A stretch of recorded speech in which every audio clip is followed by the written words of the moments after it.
দেশটা দেউলিয়া বানাইছে সাবেক প্রধানমন্ত্রী, দেশটা দেউলিয়া বানাইছে সাবেক প্রধানমন্ত্রী। সোনার বাংলা শোষণ করলো লুইটা পুইটা খাইয়া রে প্রধানমন্ত্রী, দেশটা দেউলিয়া বানাইছে সাবেক প্রধানমন্ত্রী। মৌলানা দেখিলে পারে বলছো রাজাকার, দাড়ি টুপি দেখলে তুমি বলছো মৌলবাদ। ওই যে রাজাকারে চশমা পড়ে, রাজাকারে চশমা পড়ে করলি সর্বনাশ রে প্রধানমন্ত্রী। দেশটা দেউলিয়া বানাইছে সাবেক প্রধানমন্ত্রী, এ দেশটা দেউলিয়া বানাইছে সাবেক প্রধানমন্ত্রী। ও যে সোনার দেশটা শোষণ করলো, সোনার দেশটা শোষণ করলো লুইটা পুইটা খাইয়া রে প্রধানমন্ত্রী। কোথায় রইলো কামরুল ইসলাম, কোথায় কাদের কাকা, কই গেল সে ওই মহিলার শ্বেতাং শ্বেতাং কথা। কোথায় গেল কামরুল ইসলাম, কোথায় কাদের কাকা, কই গেল সে ওই মহিলার শ্বেতাং শ্বেতাং কথা। ও দলের মানুষকে বাসাইয়া, দলের মানুষকে বাসাইয়া দিল্লি কইলা বাসারে প্রধানমন্ত্রী। দেশটা দেউলিয়া বানাইছে সাবেক প্রধানমন্ত্রী। বলেন না একটু, দেশটা দেউলিয়া বানাইছে সাবেক প্রধানমন্ত্রী। সোনার বাংলা শোষণ করলো লুইটা পুইটা খাইয়া রে প্রধানমন্ত্রী, এই দেশটা দেউলিয়া বানাইছে সাবেক প্রধানমন্ত্রী। 41 সাল পর্যন্ত ক্ষমতায় থাকিবে নমরুদের মতো দেশটা শাসন করিলে। 41 সাল পর্যন্ত ক্ষমতায় থাকিবে নমরুদের মতো দেশটা শাসন করিলে। ওই যে ছাত্রদের ওই হত্যা করে এত খুশি হইলা রে প্রধানমন্ত্রী। দেশটা দেউলিয়া বানাইছে সাবেক প্রধানমন্ত্রী, দেশটা দেউলিয়া বানাইছে সাবেক প্রধানমন্ত্রী। কোথায় রইলেন কামরুল ইসলাম, কোথায় কাদের কাকা, কোথায় রইলেন কামরুল ইসলাম, কোথায় কাদের কাকা, ওই কোথায় রইল ওই মহিলার শ্বেতাং শ্বেতাং কথা।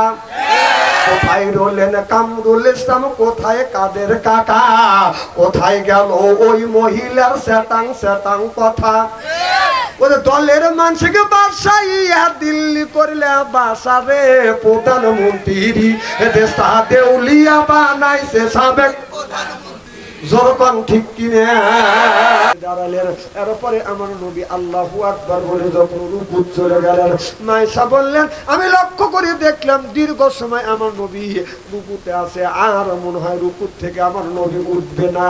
আবার দেখা গেল আমার নবী যখন বললেন সামি আল্লাহু লিমান হামিদা, যখন এই বলে রব্বানা লাকাল হাম বলে বাদান দাঁড়িয়ে গেলেন, আমার নবী আর সিজদায় যায় না। মা আয়েশা মনে মনে চিন্তা করতেছে মনে হয় আজকে আমার নবী আর সিজদায় যাবে না।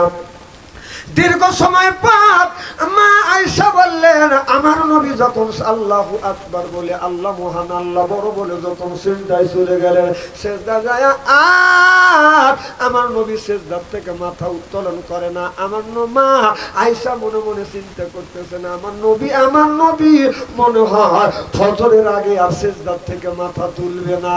কোন কোন কিতাবের মধ্যে লিখতেছে নবী এত লম্বা সিজদা দিয়েছে, মা আয়েশা সিদ্দিকা মনে করেছে মনে হয় আমার নবী মারা গেছে, পায়রা সিমটি কেটেছে, আমার নবী পা নড়াচড়া করেছে। তখন মা আয়েশা ভাবছে এখনো নবী আমার জিন্দা আছে, চিল্লে এখন সুবহানাল্লাহ।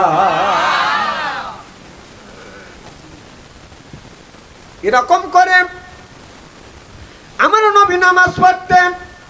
তারপরে নামাজ শেষে আমার নবী এইরকম করে মোনাজাত করতেন, আল্লাহর কাছে কান্দে কেতাম। মা আয়েশা রাদিয়াল্লাহু তাআলা আনহা মনে মনে চিন্তা করতেছে আমার নবী কাঁদতেছে। মায়েশা দেখতেছে চোখ থেকে পানি বের হইয়া গাল বাবা গাল মোবারক বাবা দাড়ি মোবারক দিয়ে বাদান টাস টাস করে দাড়িতে বাদান ভিজে যাচ্ছে। এমন সময় ফজরের আজান হয়ে গেলেন, মাইশা বলেন আমি দেখলাম নবীর সাহাবীরা মসজিদে বাজান এসে গেছে। এবার নামাজের ফজরের ওয়াক্ত যখন হয়ে গেছে, আমারও নবীর মোনাজাত বাজান এখনো নবী মোনাজাত শেষ করে নাই। আমার নবী মোনাজাতের মধ্যে বাজান কাঁদতেছে, কথা বুঝতেছেন না? আমার নবী মোনাজাতের মধ্যে কান্দে, আর নবীর সাহাবীরা বলতেছে জামাতের সময় হয়ে গেছে, আমারও নবী এখন পর্যন্ত আসে না। হযরত আবু বকর সিদ্দিককে ডেকে ডেকে বলতেছে, আবু বকর, আমার নবীকে তোমার নবীর সাথে তোমার অনেক সম্পর্ক আছে। আবু বকর রে, মনে হয় আমার নবীর ঘুম ভাঙে নাই, যাও আমার নবীরে ডাক দাও, জামাতের সময় হয়ে গেছে। আবু বকর বললেন, আমার নবীর ঘুম ভাঙে নাই, তাতে মনে হয় আমার আল্লাহ আমার নবীর ঘুম ভাঙাইছে। আমি একা একা নামাজ পড়ে যাব, কিন্তু আমি আবু বকর সিদ্দিক নবীর ঘুমে ডিস্টার্ব করতে পারবো না। ওমরকে ডেকে বলো, ওমর তুমি সাহসী মানুষ, তুমি যাও আমার বিশ্ব নবীকে ডাক দাও, জামাতের সময় হয়ে গেছে। হযরত ওমর বললেন, আমি সাহস হতে পারি, কিন্তু আমার নবীর কাছে যায় আমার সাহস থাকে না। সুবহানাল্লাহ বললেন না?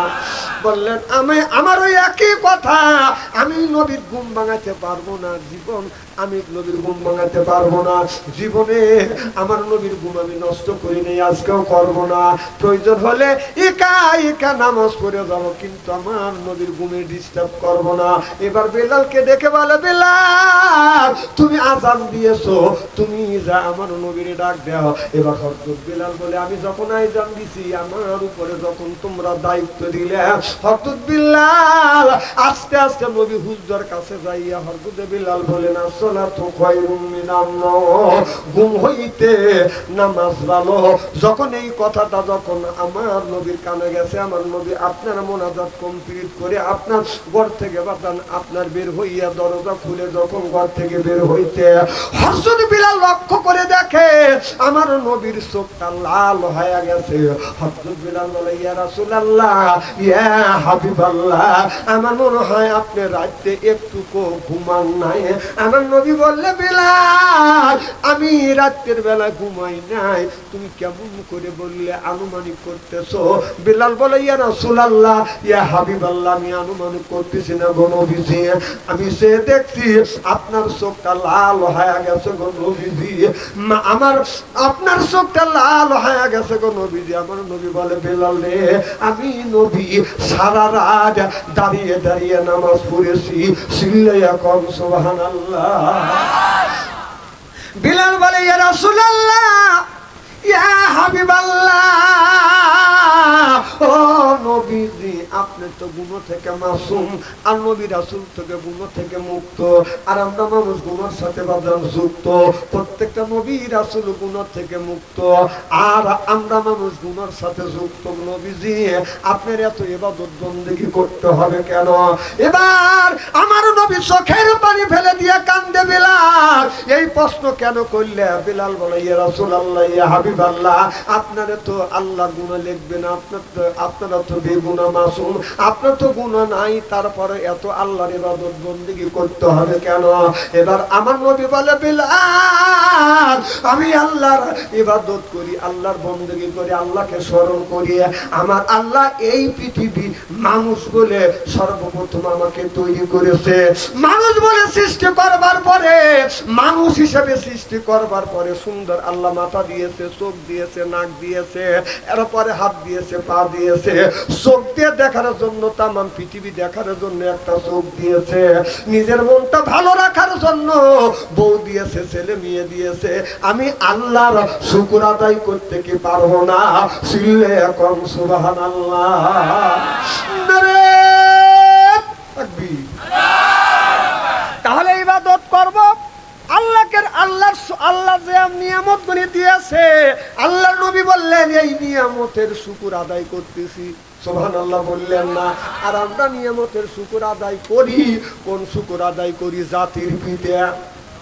নাউজুবিল্লাহ, একটু জোরে কর। জাতির পিতা কে? না গুরু এখন না, জীবন ভরা যাকে বাপ বাপ করছেন, আর বাপ কতি কি হয়? না না, যাক বাপ বাপ করছেন, এখন বাপ বাপ কও, এখন বলতেছ জাতির পিতা। এদিন বাপ বাপ করছে, অমুকে বাপ,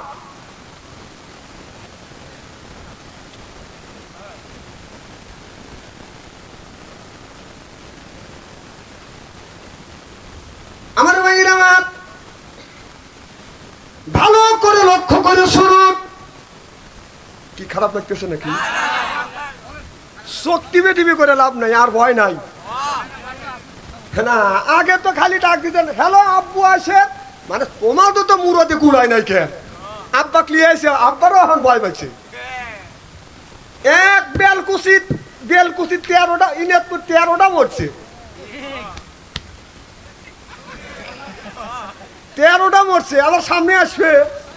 ওখানে ভয় আছে, জানে যেই মা আমার আগে দিয়ে মা ডাঙায় পার হয়েছে, আমাদের সাগরে বাসাইছে। দেখ কেবা থাকে দিবে হারুন, তুমি মানুষের ডিম দিছে, এখন তোমাকে ডিম দিবে হলো হাঁসের ডিম। তুমি দিছো তো মুরগির ডিম, তোমাকে রাজহাঁসের ডিম দিবে। এখন থাকো। আর তোমার বেতন হলো 1 লক্ষ টাকা, আর 36টা বাড়ি করছে তোর বাপের টাকা দিয়ে।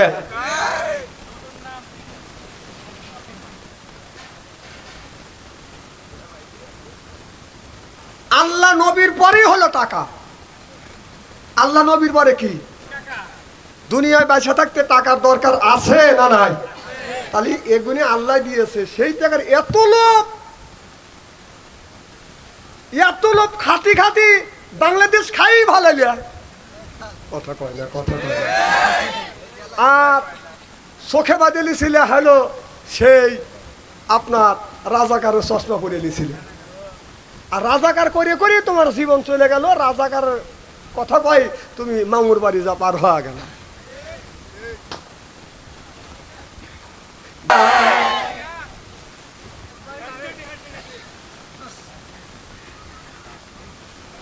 আমার ভাইয়ের আমার ভালো করে লক্ষ্য করে শুনুন, আমলের ইয়াতে শুনতে হবে বাজার। তাহলে আমি আপনাদের বুঝাইছি, যারা এই জমিনে আল্লাহকে মানে না, আল্লাহর কথা বদন